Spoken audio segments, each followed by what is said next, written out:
Halo sahabat Mechanical Engineering, selamat berjumpa dengan Gusti Mechanical Channel.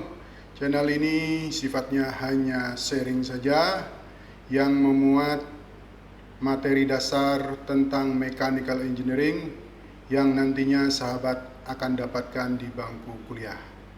Harapannya semoga channel ini bermanfaat untuk para sahabat semua.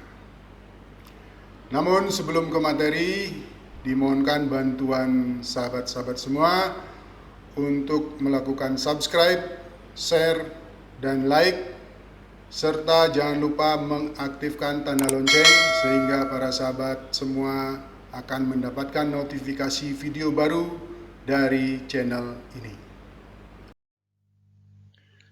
Alat selanjutnya yang akan kita bahas yaitu penghapus.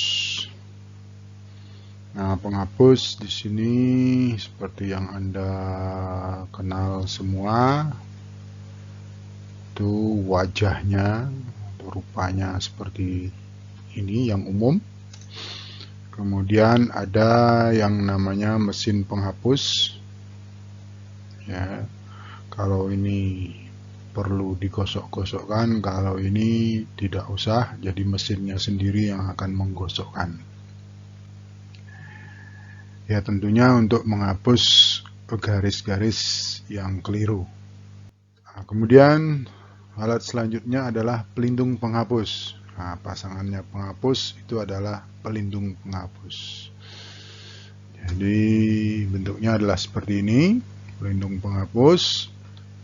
Nah, ini biasanya digunakan untuk melindungi garis-garis yang tidak ingin ikut terhapus.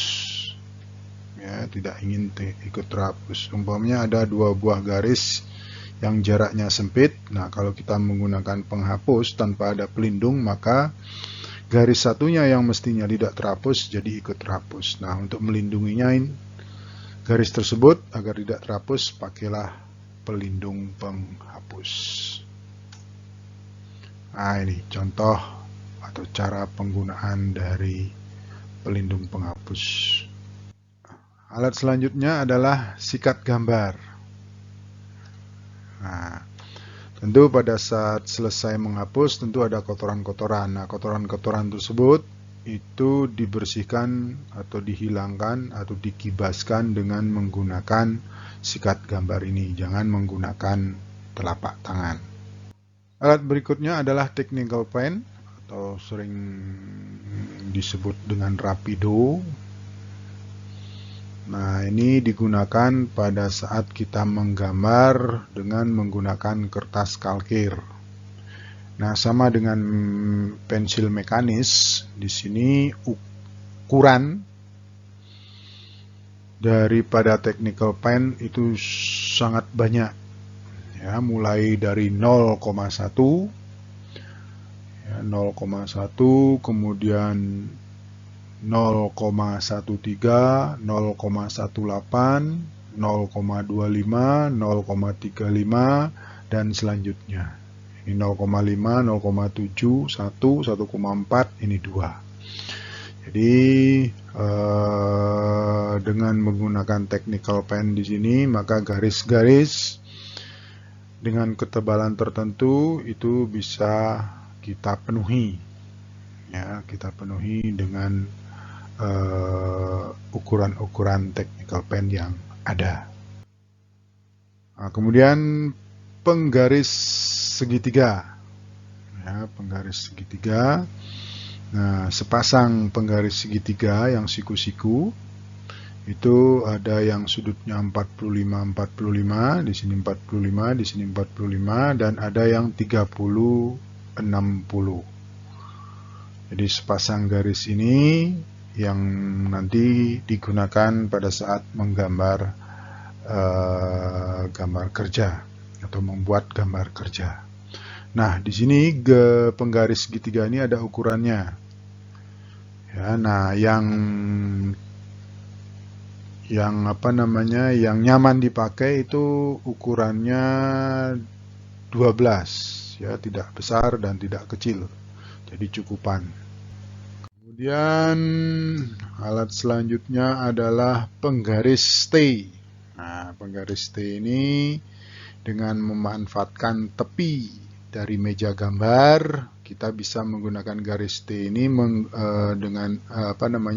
untuk membuat garis yang horizontal dan garis yang vertikal.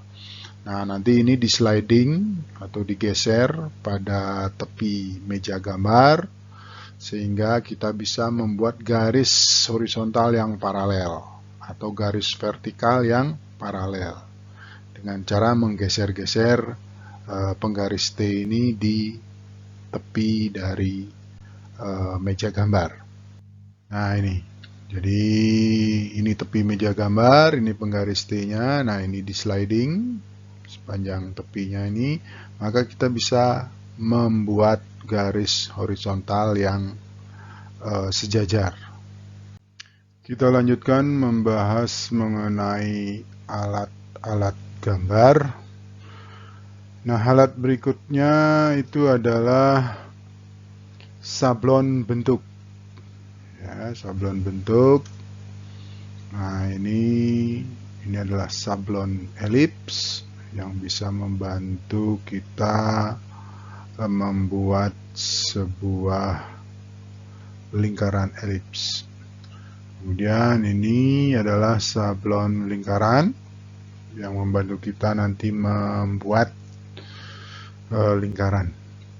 Dan ada lagi bentuk-bentuk sablon bentuk yang lainnya.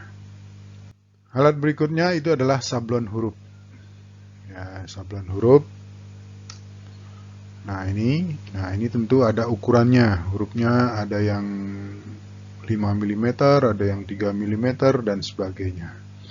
Jadi, kalau kita ingin membuat huruf dengan tinggi tertentu, tentu kita sangat terbantu dengan adanya sablon huruf ini. Di sini ada huruf besar dan ada huruf kecilnya. Selanjutnya, alat berikutnya adalah malengkung. Ya, malengkung. Nah, ini adalah malengkung yang nanti akan berguna kalau kita membuat garis-garis lengkung yang tidak beraturan. Ya, contohnya adalah seperti ini. Jadi garis yang kita ingin buat itu adalah yang hitam ini. Nah, di sini dengan mempergunakan malengkung di sini akan membantu sekali membuat garis yang mulus, ya, yang smooth. Kemudian busur derajat, ya, sudah tahu bentuknya seperti apa, yang digunakan untuk membuat sudut atau mengukur sudut. Alat berikutnya adalah jangka. Nah, jangka digunakan untuk membuat lingkaran atau membuat sebuah busur. Nah, bentuknya sudah Anda ketahui. Jangka bisa menggunakan pensil, ya, atau hanya menggunakan leads-nya saja. Jadi ini. Nah, jika jangka Anda itu sudah tumpul atau leads dari jangka itu sudah tumpul, maka bisa kita menggunakan sandpaper atau amplas untuk mempertajamnya atau meruncingnya dengan sudut yang kecil, ya, kemiringan yang kecil. Ini seperti ini yang benar, jangan seperti ini. Maka kita akan bisa memperuncing dari leads daripada jangka. Ya. Nah, setelah memperuncing seperti ini, kemudian samping-sampingnya juga perlu diasah. Ya, samping-sampingnya, nah, sehingga bentuknya akan seperti ini. Nah, di dalam memposisikan leads-nya itu sebaiknya posisinya adalah seperti ini. Ya. Nah, di dalam memakai jangka, di sini dikatakan bahwa jarumnya itu harus masuk setengahnya ke kertas. Nah, baru kita bisa membuat busur atau membuat sebuah lingkaran. Jadi itu cara menggunakan jangka dan sekaligus untuk memperuncing leads daripada jangka tersebut. Alat selanjutnya adalah meja dan mesin gambar. Nah, kalau kita punya modal, kita bisa beli meja dan sekaligus mesin gambarnya. Nah, inilah bentuk meja dan mesin gambarnya. Meja ini bisa dinaik turunkan dan naik turunkan sesuai dengan pemakainya agar nyaman. Nah, kemudian ini mesinnya. Nah, ini mesinnya bisa digeser ini ke kanan, ke kiri atau ke kanan. Ya, ini batang ini sekaligus akan menggeser penggaris yang siku di sini, akan bergeser ke kanan dan ke kiri. Nah, kemudian untuk menggeser naik turun itu hanya ini saja yang bisa naik turun. Batang ini tetap diam, yang naik turun itu adalah ini. Nah, ini sangat membantu sekali dalam mempercepat menyelesaikan sebuah gambar kerja dalam proses pembuatannya. Demikian pembahasan materi untuk kali ini. Jika para sahabat ada komentar, pertanyaan, saran atau ide, silakan ditulis di kolom komentar di bawah. Diucapkan terima kasih banyak untuk sahabat semua. Sampai bertemu kembali pada video selanjutnya.